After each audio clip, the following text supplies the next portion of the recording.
So আমার client একটা review দিছে। এখন কি রিভিউ দিছে আমি রিভিউ না দেওয়া পর্যন্ত সেটা দেখা যাবে না। তো চলুন দেখি কি রিভিউ দিছে এবং তার এক্সপিরিয়েন্স কেমন। ঘুমই কাটতেছে না, মানে ইদানিং এমন একটা ব্যাড হ্যাবিট হয়ে গেছে যে আমি ঘুমোতে যাই খুবই লেটে এবং উঠিও খুবই লেট, প্রায় 2-3টা পার হয়ে যায় দুপুর, তাও উঠতে পারি না। এটা খুবই একটি ব্যাড হ্যাবিট। আমি ট্রাই করতেছি কীভাবে ইমপ্রুভ করা যায়। তো ঘুম থেকে ওঠার পরেই আমি দেখলাম আমার একটা ক্লায়েন্ট রিভিউ দিছে। সো সে কী রিভিউ দিছে সেটাই দেখবো। সো আমি ক্লায়েন্টকে ফার্স্ট অফ অল রিভিউ দিই।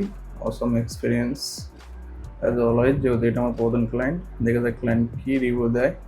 এই জায়গায় সত্যি একটা মারাত্মক মানে ফিল কাজ করে দেয়। আসলে ক্লায়েন্ট কী দিবে না দিবে একটা ফ্রিল্যান্সারের জন্য মানে অন্যরকম অনুভূতি। তো দেখি কী দেয়।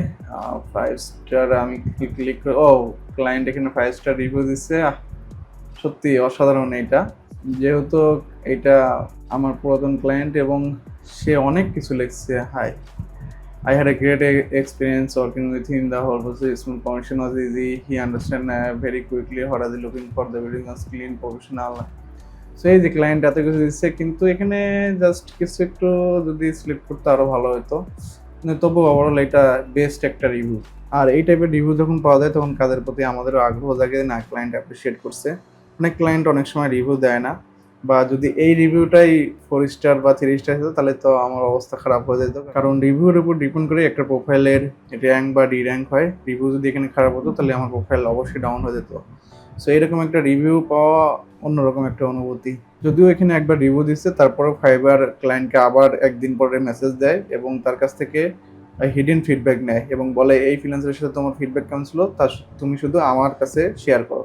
সো অনেক সময় ক্লায়েন্ট তার কাছে শেয়ার করে, ওখানে যদি 4 স্টার দেওয়া যায় তবুও প্রোফাইলের র্যাঙ্ক হারিয়ে যাবে। সো কিছু হিডেন ফিডব্যাক আছে যেগুলো দেখা যায় না, এবং আমি জানি আমার কিছু ক্লায়েন্ট সেক্ষেত্রেও ভালো ফিডব্যাকই দিবে। আবার কিছু ক্ষেত্রে হয়তো যার খারাপ অভিজ্ঞতা হয় তারা দিতে পারে সরাসরি না বললেও। তো ওভারঅল দেখতে হবে ক্লায়েন্টের সাথে কমিউনিকেশন কেমন, সব কিছু ওভারঅল ভালো করার পরেই একটা ক্লায়েন্ট ভালো ফিডব্যাক দেয়। তো আমরা কাজের ক্ষেত্রে অবশ্যই সব কিছু মেনটেন করে তারপরে ক্লায়েন্টকে কাজ জমা দেবো, যেন ফিডব্যাকের সময় ক্লায়েন্ট সবসময় ভালো কিছুই দেয়।